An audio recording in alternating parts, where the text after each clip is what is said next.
The Albanese government now faces a revolt by just about every mainstream faith in the country. Now, the big picture here is that we live in a new woke tyranny where if you don't believe what this new elite believes you should believe, then you should be banned or bullied or suppressed or harassed in whatever. And now the churches are under incredible attack, and other faiths, I think, are collateral damage.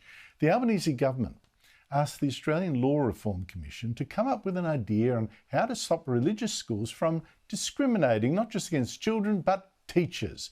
And the result so far is a discussion paper for the government which effectively says religious schools should be banned from insisting that all teaching staff should be, say Christian if it's a Christian school, unless it's a, religious instruction teacher or the principal, something like that.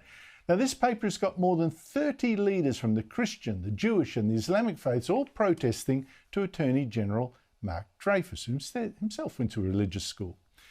Joining me is one of the protesters, Mark Spencer, Director of Public Policy at Christian Schools Australia. Mark Spencer, thanks for your time. What is the Law Reform Commission suggesting that you say hurts religious schools?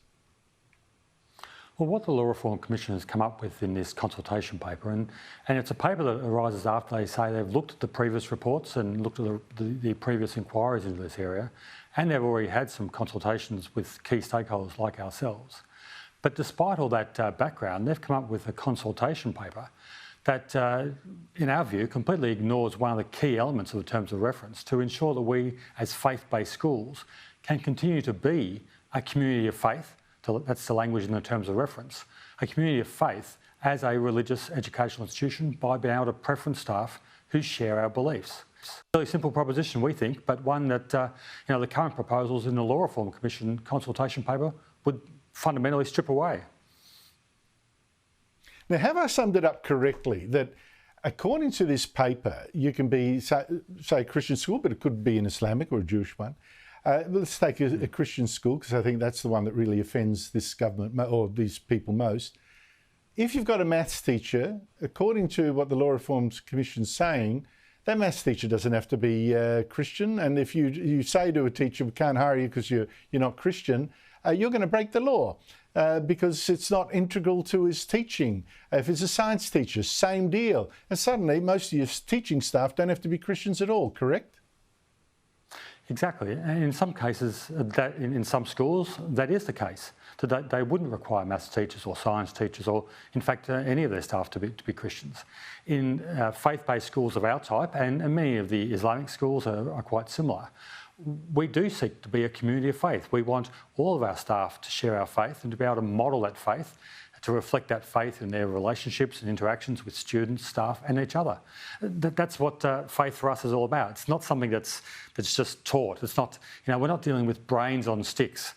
We're actually dealing with living, breathing human students, young people who see what parents are doing, they see what their teachers are doing, they see what the other staff in the school are doing. And when we've got Christian school on our label, on our signs, on all our materials, if we're going to say we are Christian schools, we want to make sure we can be Christian schools. It shouldn't be that hard, we don't think. Well, particularly because the teachers aren't just there to teach their particular discipline. They're supposed to show their religion at work in the way that they conduct themselves. Exactly. I mean, I don't know why there is this hostility. Why do you think you are encountering so much hostility to this very notion from this Law Reform Commission?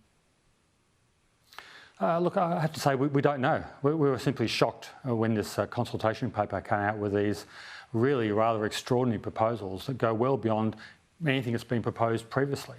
I mean, there have been attempts, as you'd be aware, Andrew, to remove exemptions or water down exemptions in the past, but none of them actually gone as far as this consultation paper proposes. This consultation paper proposes completely removing those exemptions and allowing only very limited provisions where we can put into our enterprise agreements protections, but they still wouldn't stand up to challenge through a claim under the Sex Discrimination Act.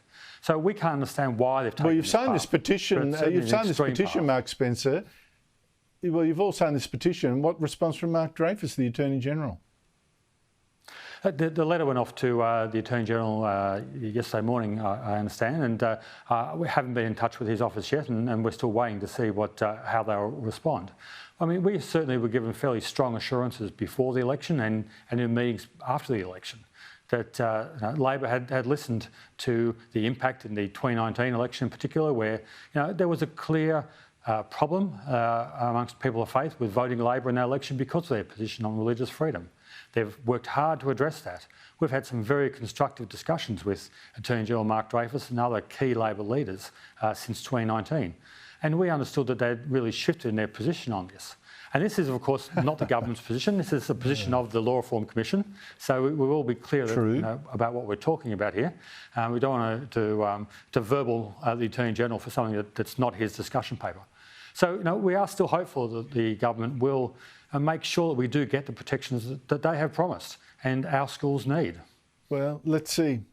Let's see, Mark Spencer. I mean, this government seems to be full of ideological yippee beans at the moment, so we shall see. But I do hope they listen. Thank you so much for your time. Really appreciate it, and all strength to you.